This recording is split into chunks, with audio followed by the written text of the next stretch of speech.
জন্য শুভকামনা জানাই এবং ত্রিপুরার সমস্ত মানুষ দীর্ঘজীবী হোক, এটাই আমি ভগবানের কাছে কামনা করি। আর প্রত্যেক বছরে আমি এখানে মঙ্গল কামনা করে ডুবকি লাগানোর জন্য আসি। এটা আমাদের ত্রিপুরার পবিত্র স্থান, আর এখানে বিশেষ করে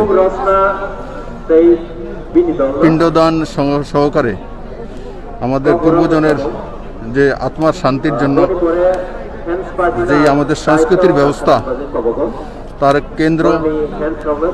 আর এই তীর্থস্থান থেকে আমি সমস্ত ত্রিপুরাবাসীকে সংক্রান্তির, তার সঙ্গে সঙ্গে লরি, বিহু, বিশু, সবগুলি উৎসবের জন্য অনেক অনেক শুভেচ্ছা জানাই। সবাই ভালো থাকুন, সুস্থ থাকুন।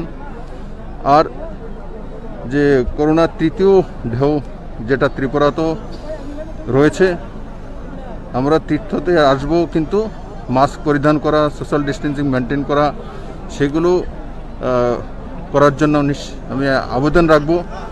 আমাদের সংস্কৃতি, কালচার, সেগুলো আমরা নিশ্চিত মানব, কিন্তু তার সঙ্গে সঙ্গে নিজের জীবনকেও সংযত রাখবো।